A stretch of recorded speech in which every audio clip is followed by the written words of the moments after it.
और साथियों, view concept में आपका स्वागत है। आज हम लोग दरोगा का सेट नंबर 2 देखेंगे, जिसे ज्ञान बिंदु जीएस एकेडमी के द्वारा तैयार किया गया है, जिन्हें दरोगा फैक्ट्री के नाम से भी जाना जाता है।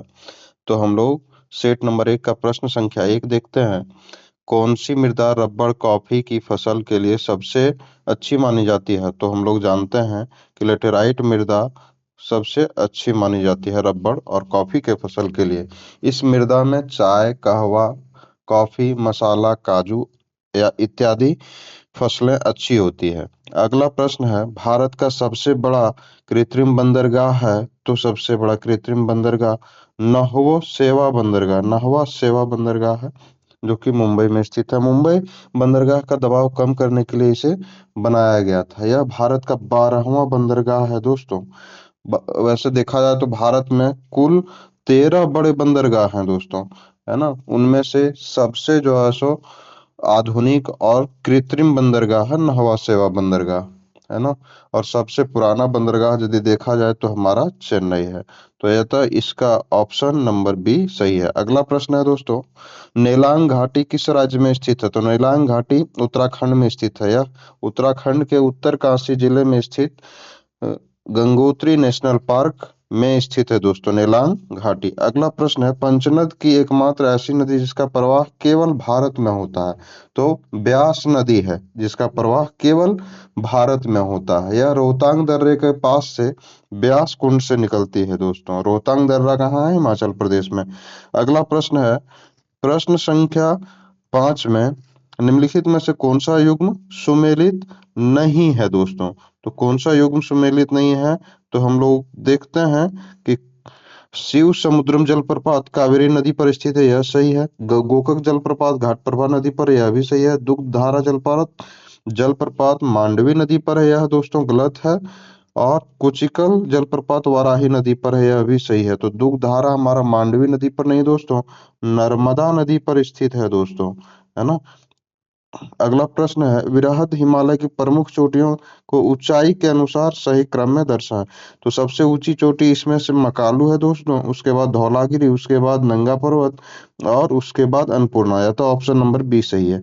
अगला प्रश्न है दोस्तों, निम्नलिखित कथनों पर विचार करें। भारत में अधिकांश कोयला गोंडवाना क्रम की शैलों से प्राप्त होता है, यह कथन सही है दोस्तों। गोंडवाना युगीन कोयला मुख्यतः बिटुमिनस प्रकार का होता है, यह भी सही है दोस्तों। बिटुमिनस कोयला में सल्फर की प्रचुर मात्रा होती है, यह गलत है दोस्तों। प्रचुर मात्रा नहीं, कम मात्रा होती है इसमें दोस्तों। यह था हमारा ऑप्शन नंबर 1 और 2 सही है ना। निम्नलिखित में से कौन सा लौह इस्पात कारखाना की अवस्थिति कोयला क्षेत्र के समीप है? तो दुर्गापुर का स्थिति कोयला क्षेत्र के समीप है दोस्तों। अगला प्रश्न है, वर्ष 2011 के जनगणना के अनुसार निम्नलिखित राज्यों में से किस राज्य की जनसंख्या घनत्व सबसे अधिक है दोस्तों? तो हम लोग जानते हैं कि पश्चिम बंगाल का जनसंख्या घनत्व सबसे अधिक है, 1028 व्यक्ति प्रति किलोमीटर में फैला हुआ है इसमें।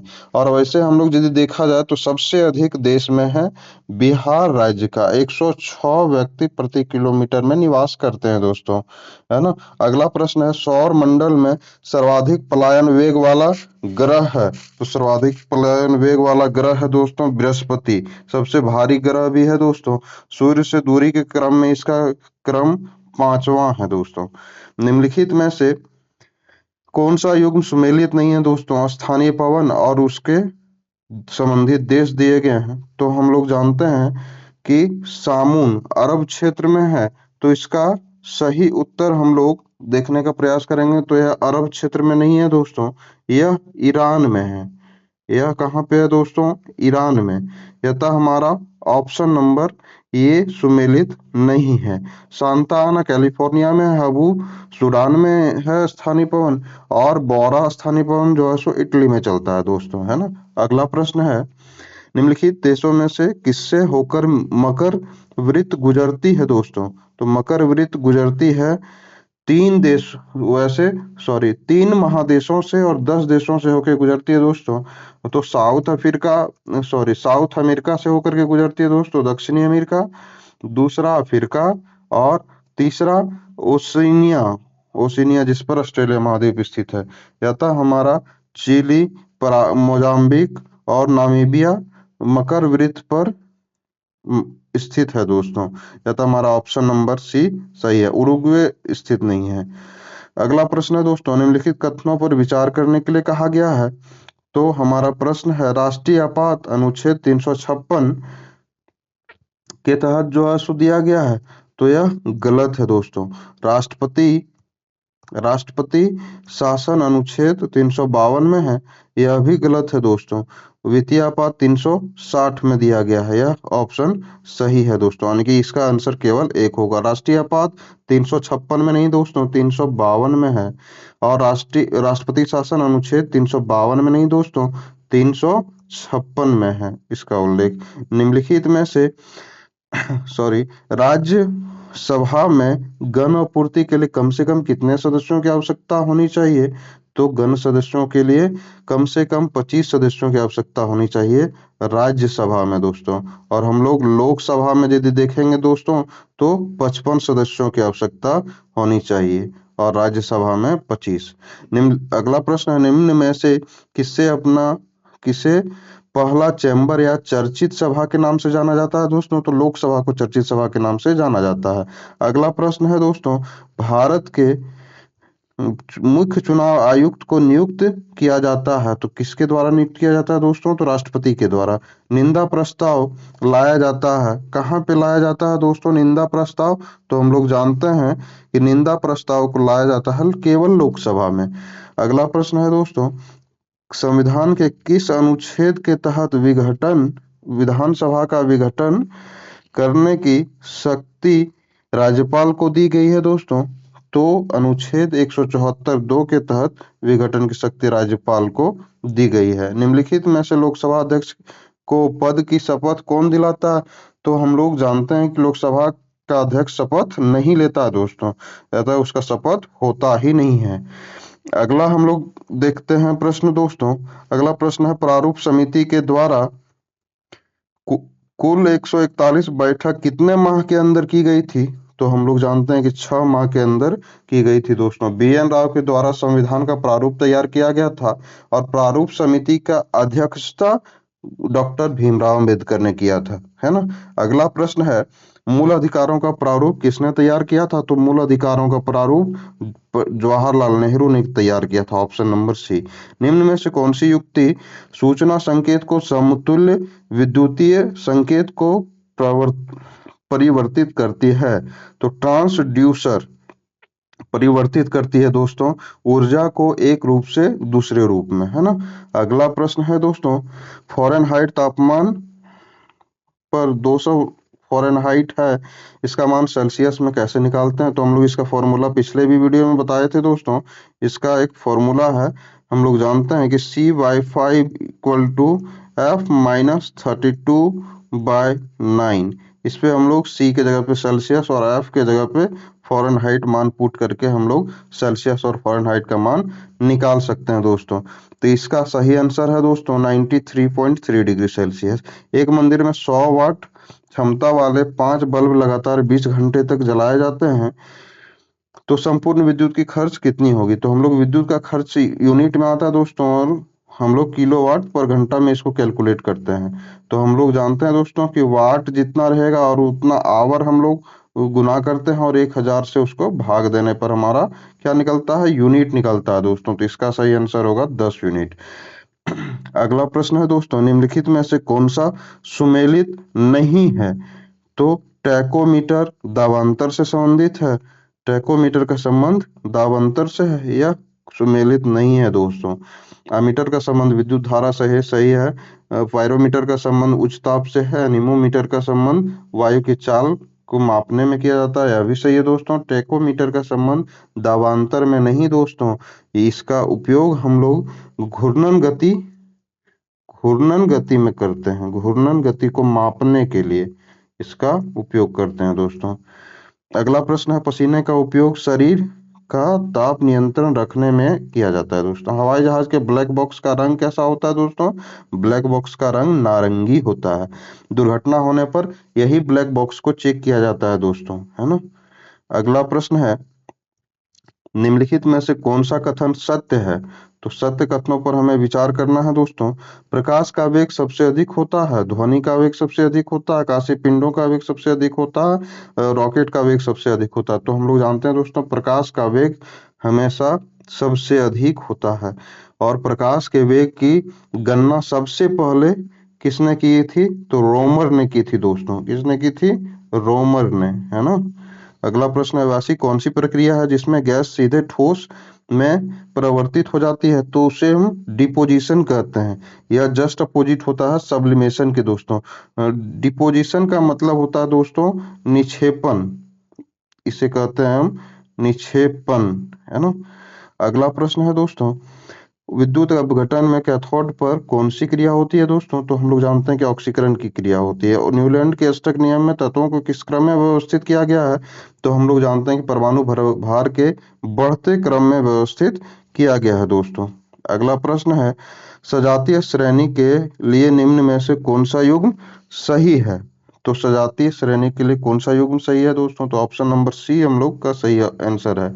CH3OH यानी कि मेथनॉल और C2H5OH यानी कि एथेनॉल सजातीय श्रेणी के युग्म में सही है दोस्तों, है ना। अगला प्रश्न है, सोडियम परमाणु के सबसे बाहरी कोश में कितने इलेक्ट्रॉन मौजूद होते हैं दोस्तों? तो इसके 1 इलेक्ट्रॉन मौजूद होते हैं। इसका इलेक्ट्रॉनिक विन्यास 281 है, क्योंकि हम लोग जानते हैं सोडियम का परमाणु संख्या 11 होता है और इसका इलेक्ट्रॉनिक विन्यास 281 होता रहता है। बाहरी कक्ष में इसका 1 इलेक्ट्रॉन रहेगा, है ना। अगला प्रश्न है, निम्न में से कौन सा कार्बन का अपरूप नहीं है दोस्तों? तो मीथेन कार्बन का अपरूप नहीं है, बल्कि हीरा है, फुलरीन है, ग्रेफाइट है, जबकि मीथेन नहीं है। यह हाइड्रोकार्बन है दोस्तों। यह क्या है? हाइड्रोकार्बन, है ना। अगला प्रश्न है दोस्तों, कौन सा पदार्थ जलने पर ज्वाला उत्पन्न करता है? तो कौन सा पदार्थ जलने पर ज्वाला उत्पन्न करता है दोस्तों? तो हम लोग जानते हैं कि इसका सही आंसर कोयला नहीं उत्पन्न करता है ज्वाला। तो यह इसका सही आंसर है कोयला। यह दहन उत्पन्न करता है दोस्तों, ना कि ज्वाला, है ना। डीजल, मोम, पेट्रोल ये सब ज्वाला उत्पन्न करता है, लेकिन कोयला दहन उत्पन्न करता है दोस्तों। ट्रिप्सिन बदलता है प्रोटीन्स को पेप्टोन्स में। Option number A. Aortic valve, aortic valve निम्नलिखित में से क्या है? एओर्टिक बल्ब निम्नलिखित में से क्या है? तो हम लोग इसका सही आंसर देखेंगे दोस्तों, तो बाएं नीलय तथा महाधमनी के बीच का वल्व होता है aortic valve. Option number D सही है। माहवारी चक्र में पुटिका प्रावस्था कितने दिनों की होती है? तो 10 से 12 दिनों की होती है। हिप्टोलॉजी का संबंध किससे है दोस्तों? तो अकृत का अध्ययन से संबंधित है हिप्टोलॉजी। रुधिर का अध्ययन हम लोग किस में करते हैं? हेमेटोलॉजी में दोस्तों, है ना। और मस्तिष्क का अध्ययन हम लोग किस में करते हैं दोस्तों? न्यूरोसाइंस में, न्यूरोसाइंस में, है ना। मानव सौंदर्य का अध्ययन किस में किया जाता है दोस्तों? तो कैलोलॉजी में मानव सौंदर्य का अध्ययन हम लोग करते हैं दोस्तों, है ना। अगला प्रश्न है, एक वास्तविक फल निम्नलिखित में से किससे निर्दिष्ट होता है? तो एक वास्तविक फल किससे निर्दिष्ट होता है दोस्तों? जब पुष्प का केवल अंडाशय फल में विकसित होता है। नीचे दिए गए पौधे और खाद्य भाग के युग्मों में से कौन सा सही है? तो इसका सही आंसर देखेंगे हम लोग कौन सा सही नहीं है दोस्तों। तो हम लोग आलू, जो कि मूल नहीं है दोस्तों, आलू हमारा किस्सा क्या है? तना है। नारियल भ्रूणपोष है, सही है। प्याज मांसल पर्ण है, सही है। अदरक प्रकंद है दोस्तों, ये भी सही है हमारा। अतः हमारा ऑप्शन नंबर डी सही नहीं है। 12वीं पंचवर्षीय योजना का मुख्य उद्देश्य क्या था? तो इसका मुख्य उद्देश्य था तीव्र, अधिक समावेशी और धारणीय विकास, है ना। अगला प्रश्न है दोस्तों, अगले प्रश्न पे चलते हैं कि अंत्योदय अन्न योजना की शुरुआत कब हुई थी दोस्तों? तो यह 2000 ईस्वी में इसकी शुरुआत हुई थी दोस्तों। इसकी शुरुआत 2000 ईस्वी में हुई थी। अगला प्रश्न है, जैसे जैसे अर्थव्यवस्था का विकास होता है वैसे वैसे जीडीपी के तृतीय क्षेत्र का अंश क्या होता है दोस्तों? बढ़ता है। स्वतंत्र भारत में प्रथम औद्योगिक नीति की घोषणा कब की गई थी? तो 6 अप्रैल 1948 को इसकी घोषणा की गई थी दोस्तों। ऑप्शन नंबर बी सही है। अगला प्रश्न है, निम्नलिखित सॉरी वस्तु और सेवाओं के उत्पादन के लिए निम्नलिखित में से कौन सा कारक आवश्यक है दोस्तों? तो हम लोग वस्तु और सेवाओं के उत्पादन के लिए भूमि भी आवश्यक है, श्रम भी आवश्यक है, भौतिक पूंजी भी आवश्यक है, यानी कि इनमें से सभी की आवश्यकता पड़ती है। ऑप्शन नंबर डी सही उत्तर है। अगला प्रश्न है, भारतीय आयात और निर्यात बैंक की स्थापना कब की गई थी? तो 1982 ईस्वी में इसकी स्थापना की गई थी दोस्तों। इसे ही एग्जिम बैंक बोलते हैं। EX से एक्सपोर्ट, IM से इंपोर्ट, है ना, यानी कि आयात निर्यात बैंक। अगला प्रश्न, भारत की प्रथम महिला लोकसभा के महासचिव कौन है? तो स्नेहलता श्रीवास्तव। अगला प्रश्न है, प्रत्येक वर्ष मेघालय की स्थापना दिवस कब मनाया जाता है? तो मेघालय की स्थापना दिवस 21 जनवरी को मनाया जाता है, क्योंकि 21 जनवरी 1972 को ही मेघालय की स्थापना हुई थी दोस्तों। लुफ्थहान्सा एयरलाइंस विमान सेवा किस देश का है? तो जर्मनी का है दोस्तों, लुफ्थहान्सा एयरलाइंस। ऑस्ट्रेलिया ओपन 2025 महिला एकल का खिताब किसने जीता है दोस्तों? तो मेडिसन कीज ने जीता है। इनका संबंध USA से है ना, USA देश की रहने वाली हैं। अगला प्रश्न है, ICC पुरुष चैंपियंस ट्रॉफी 2025 के संदर्भ में कौन सा कथन गलत है दोस्तों? तो इसका उपविजेता ऑस्ट्रेलिया नहीं रहा था दोस्तों, जबकि इसका उपविजेता न्यूजीलैंड रहा था दोस्तों, है ना, न्यूजीलैंड। ठीक है, इसमें ICC पुरुष चैंपियंस ट्रॉफी 2025 में भारत इसका विजेता रहा है दोस्तों, भारत, है ना। यह तो हमारा ऑप्शन नंबर बी सही है, यह कथन गलत है, ऑस्ट्रेलिया भी उप विजेता नहीं रहा था। अगला प्रश्न है, भारत उच्च ऊर्जा लेजर निर्देशित DA हथियार प्रणाली का सफलतापूर्वक परीक्षण करने वाला विश्व का कौन सा देश बना? तो विश्व का यह चौथा देश बना दोस्तों, है ना। अगला प्रश्न है कि जीनोम संपादित चावल की किस्में विकसित करने वाला दुनिया का पहला देश कौन बना है? तो भारत, अपना देश भारत जीनोम संपादित चावल की किस्में विकसित करने वाला दुनिया का पहला देश बना है दोस्तों, दुनिया का पहला देश बना है ना। तो इस पे हम लोग चलते हैं। अगला है, ग्रामीण विकास एवं पंचायती राज संबंधी संसद की स्थायी समिति ने मनरेगा कानून के तहत दैनिक पारिश्रमिक कम से कम कितना निर्धारित करने की सिफारिश की है दोस्तों? तो 400 रुपये निर्धारित करने की सिफारिश की है इन्होंने, है ना। अगला प्रश्न है, हाल ही में राष्ट्रीय स्तर पर जारी पहली नदी डॉल्फिन गणना रिपोर्ट के अनुसार भारत में डॉल्फिन की अनुमानित संख्या कितनी है दोस्तों? तो 6327, ऑप्शन ये सही आंसर है। अगला प्रश्न है, निम्नलिखित में से किस राज्य का माधव राष्ट्रीय उद्यान भारत के 58वां बाघ अभयारण्य घोषित किया गया है? तो यह कहाँ स्थित है दोस्तों? तो यह मध्य प्रदेश में स्थित है। माधव और मध्य प्रदेश का संबंध स्पष्ट दिख रहा है।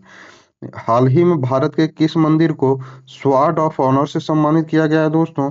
तो हमारे अयोध्या के राम मंदिर को स्वॉर्ड ऑफ ऑनर से सम्मानित किया गया है। हाल ही में चर्चा में रहे स्वदेश दर्शन योजना का प्रारंभ कब किया गया था दोस्तों? तो यह वर्ष 2015 में इसका शुभारंभ किया गया था दोस्तों। ऑप्शन नंबर सी सही है। जनता की कहानी मेरी आत्मकथा पुस्तक निम्नलिखित में से किनकी आत्मकथा है दोस्तों? तो यह बंडारू दत्तात्रेय की आत्मकथा है। ऑप्शन नंबर डी सही है। अगला प्रश्न है, निम्नलिखित में से किन्हें राजगीर खेल विश्वविद्यालय के पहले कुलपति के रूप में नियुक्त किया गया है?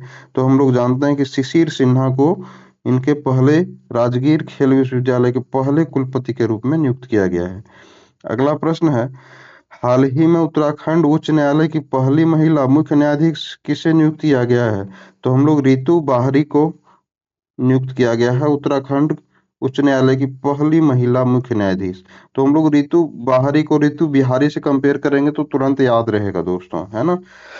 हाल ही में किस संस्था द्वारा कृत्रिम बुद्धिमत्ता तैयारी सूचकांक जारी किया गया है? तो ये इसे IMF के द्वारा जारी किया जाता है दोस्तों, यानी कि इंटरनेशनल मॉनिटरी फंड यानी कि अंतरराष्ट्रीय मुद्रा कोष के द्वारा जारी किया जाता है दोस्तों।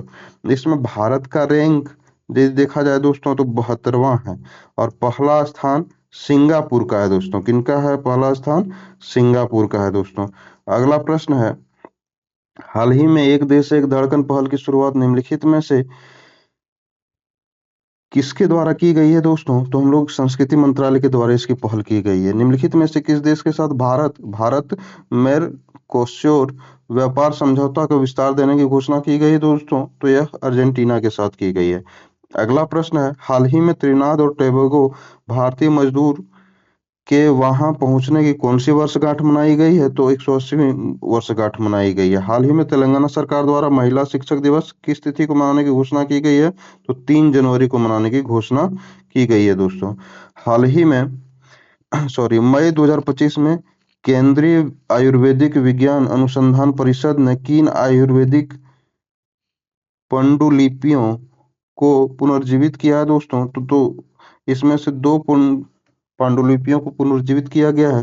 पहला का नाम है द्रव्य रत्नाकर निघंटु, दूसरा का नाम है द्रव्य नामाकर निघंटु। या तो ऑप्शन नंबर 1 और 2 हमारा दोनों सही है। हाल ही में प्रधानमंत्री मोदी ने थाईलैंड के प्रधानमंत्री को पीतल की नाव भेंट की है, थाईलैंड के प्रधानमंत्री को, है ना। यह किस कला से बनी हुई है दोस्तों? तो यह ढोकरा कला से बनी हुई है दोस्तों, ढोकरा कला से। ढोकरा कला का संबंध छत्तीसगढ़ से है दोस्तों, है ना। अगला प्रश्न है, हाल ही में बिहार सरकार द्वारा 100% साक्षरता प्राप्त करने का लक्ष्य किस वर्ष तक रखा गया है? तो 100% साक्षरता प्राप्त करने का लक्ष्य 2030 तक रखा गया है। हाल ही में बिहार सरकार द्वारा जल जीवन हरियाली दिवस मनाने की घोषणा की गई है। कब? प्रत्येक माह के प्रथम मंगलवार को इसकी घोषणा की गई है दोस्तों, है ना। अगला प्रश्न है, सार्थक खंड वाले शब्द क्या कहलाते हैं? हम लोग जानते हैं कि 2 सार्थक खंड वाले शब्द क्या कहलाते हैं दोस्तों? यौगिक कहलाते हैं। अंशुमाला समास विग्रह सहित भेद है, तो अंशुमाला है जिसकी सूर्य, यह बहुब्रीहि समास है। ऑप्शन नंबर ए सही है।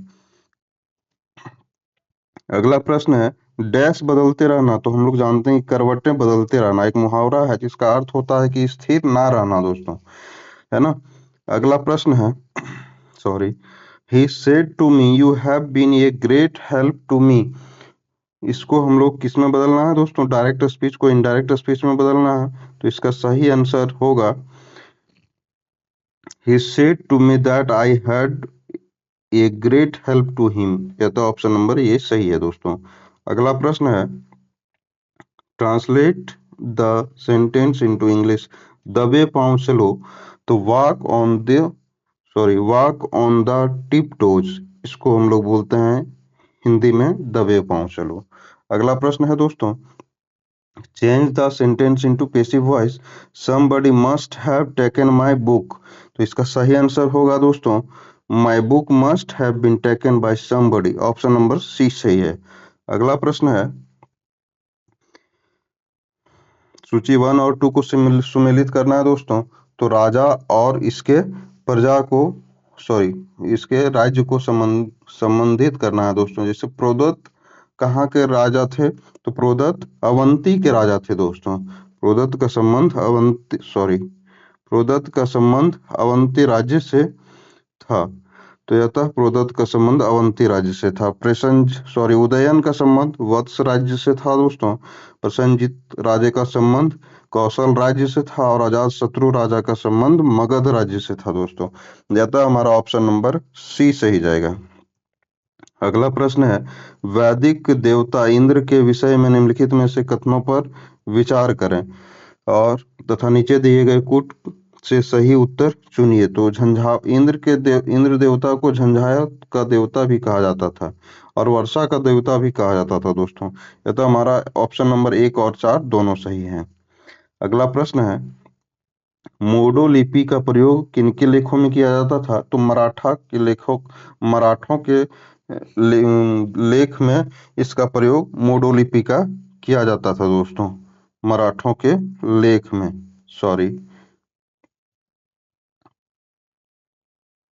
मराठों के लेख में। अगला प्रश्न है, 1857 के प्रथम स्वतंत्रता में भोपाल के किस वीर ने बहादुरीपूर्ण मुख्य संघर्ष का बलिदान दिया था दोस्तों? तो वह कहाँ का था? भोपाल का। कौन सा वीर था दोस्तों? तो वह फाजिल मोहम्मद खान था। जब नेपोलियन की शक्ति के सामने यूरोप में साम्राज्य धाराशायी हो रहे थे, तब किस गवर्नर जनरल ने भारत में ब्रिटिश पताका फहराए रखी? तो वह लॉर्ड वेलेजली था दोस्तों, है ना। अगला प्रश्न है, निम्नलिखित कथनों पर विचार कीजिए। मैसूर के शासक टीपू सुल्तान ने विदेशों विदेशों में आधुनिक पद्धति से दूतावास स्थापित किए। यह बात सही है। टीपू सुल्तान ने ब्रिटिश सेना को 1780 ईस्वी में पोलीपुर में हराया था। यह भी बात सही है। हैदर अली की मृत्यु 1783 ईस्वी में हो गई थी। यह ऑप्शन गलत है दोस्तों। द्वितीय आंग्ल मैसूर युद्ध 1780 से 84 ईस्वी के समय ब्रिटिश जनरल सर आयरकुट ने हैदर अली को पोर्टो नोवा के युद्ध में पराजित किया था। यह भी बात सही है दोस्तों। अतः हमारा 1, 2 और 4 सही जा रहा है। तो हम लोग जानते हैं हैदर अली की मृत्यु दोस्तों 1783 में ना होकर के 1782 में हुआ था दोस्तों।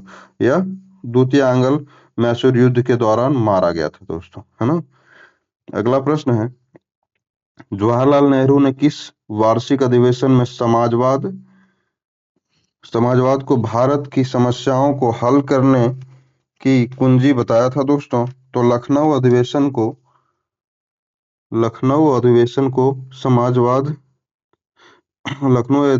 जवाहरलाल नेहरू ने समाजवाद को भारतीय समस्याओं को हल करने का कुंजी बताया था दोस्तों। तो लखनऊ अधिवेशन हमारा किस वर्ष हुआ था दोस्तों? तो लखनऊ अधिवेशन 1936 ईस्वी में हुआ था दोस्तों।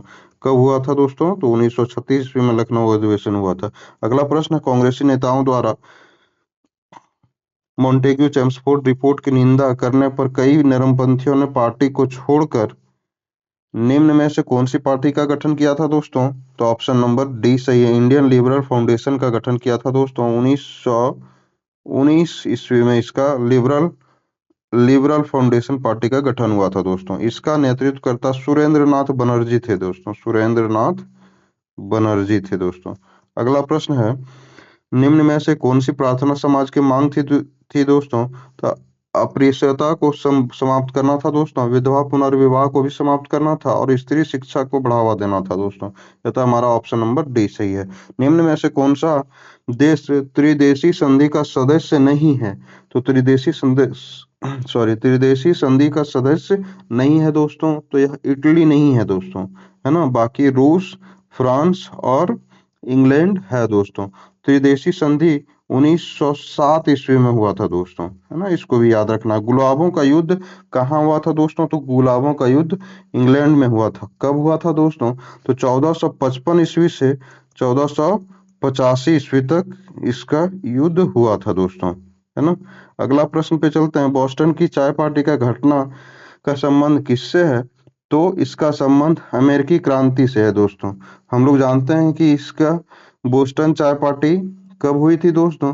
तो हम लोग जानते हैं कि 16 दिसंबर, है ना, 16 दिसंबर 1773 ईस्वी को इसका आयोजन हुआ था दोस्तों। यह अमेरिका क्रांति का तात्कालिक कारण था दोस्तों। तो हमारा ऑप्शन नंबर डी सही है ना। अगला प्रश्न है, सूची को 1 को 2 से सुमेलित करना है। खनिज जो कि संबंधित जिले में पाए जाते हैं। तो पायराइट पाया जाता है दोस्तों रोहतास में, यूरेनियम गया में पाया जाता है दोस्तों, गैल्ना मुंगेर में पाया जाता है और एस्बेस्टस बांका में पाया जाता है दोस्तों। यह था हमारा ऑप्शन नंबर, यदि देखा जाए तो बी सही है। सॉरी, ऑप्शन नंबर बी को टिक करेंगे और आगे बढ़ेंगे। बिहार में 1857 की क्रांति की शुरुआत कब हुई थी दोस्तों? तो 12 जून 1857 को हुई थी दोस्तों। इसका शुरुआत रोहिणी जो कि देवघर में है, अभी अलग होकर यह झारखंड में चला गया है, तो हमारा देवघर में इसकी स्टार्टिंग यानी कि शुरुआत हुई थी, है ना।